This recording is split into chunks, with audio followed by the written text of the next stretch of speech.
Hello, Risk of Rogue here. Today we're gonna see the second Seeker of the Storm DLC survival showcase for Risk of Rain 2 and also the release date.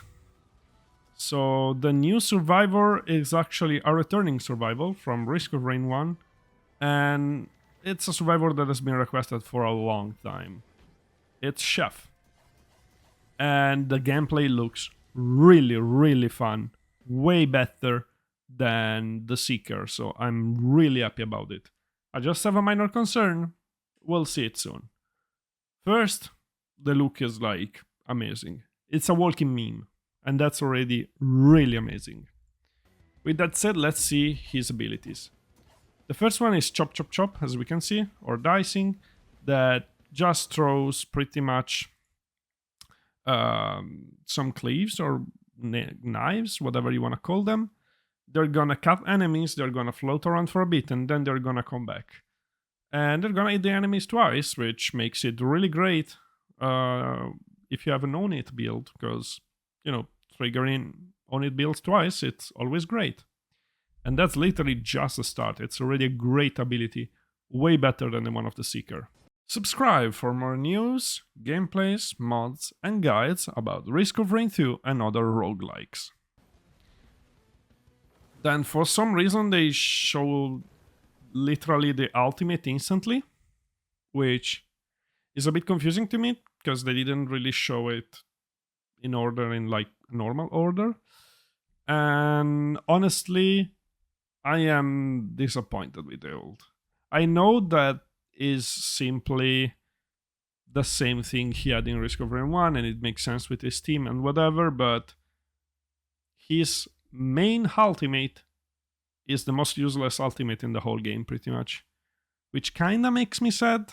Like, even his abilities are better than his ultimate. Don't get me wrong, as we'll see when we'll actually try the new Survivor, it's strong as an ultimate, but it's strong because it makes other things stronger. It's not strong by itself. If you just shoot it to an enemy, nothing will happen, which, again, really underwhelming for a ultimate ability. But yeah, pretty much it's just oils the enemies and then it triggers fire, as we can see from this fire golem that's pretty much just setting fire to itself.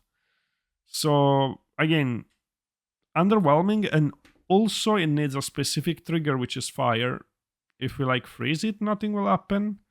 Not that difficult, as we will see, because it does have a fire ability, but, you know, again, underwhelming, really underwhelming, especially for an ultimate. This is Seer, as we can see, it's one of his abilities. Obviously, it works perfect with Glaze, because it can set the oil on fire and everything. Makes sense, but again, why not switch the two things? Why glazing isn't mouse 2 or utility and Seer is the ultimate? I don't get it. Like, his abilities are better than his ultimate, both in feeling and in damage, raw damage if we pick them singularly.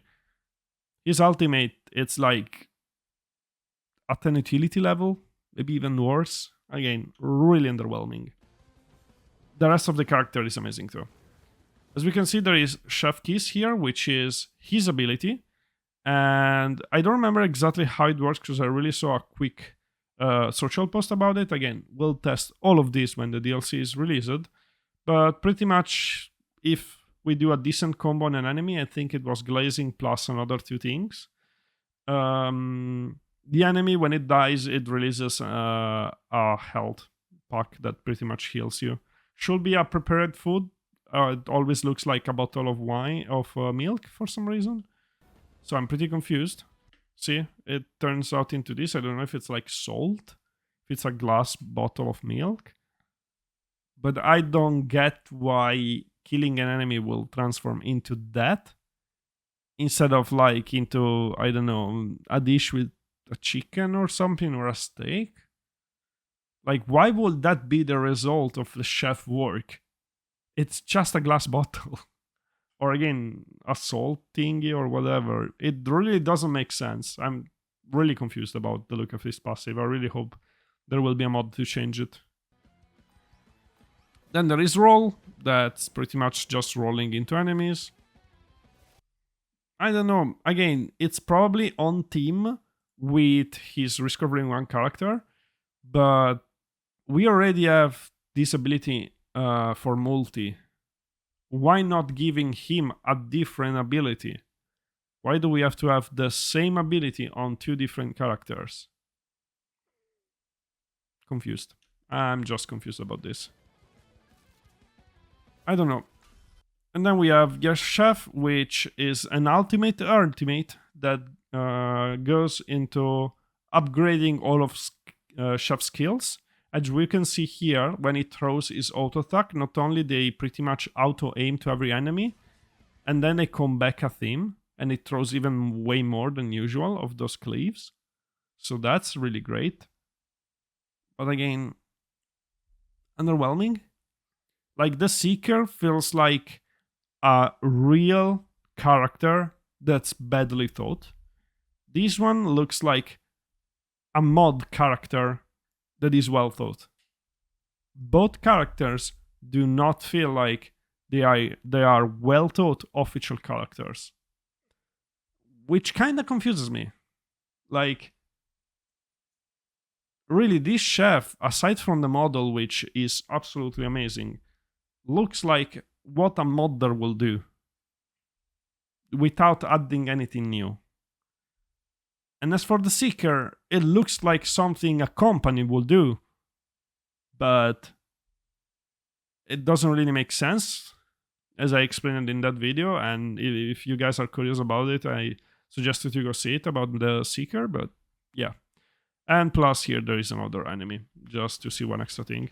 And we can see that he shoots these blue thingies with blue fireballs. I don't know. I don't think it's part of his kit. I think it might be an item, but at this point I am not sure, because this kind of showcase doesn't really showcase much. So I'm a bit confused. And then we have the date of the DLC, and it's gonna come out in a few days. Literally 27th of August. Like, I don't know, 2-3 days after this video is released, something like that, and it's gonna come out. Yes, let's go. Finally, we don't have to wait more. I'm so glad about this. And I really want to see the rest of the DLCs, because again, the two characters, one is just bad, the other is good but underwhelming. So I really hope that the rest that has been added to the game, items, stages, mechanics, I don't know what else they will add, I really hope those things will be on par with the Survivor of the Void DLC.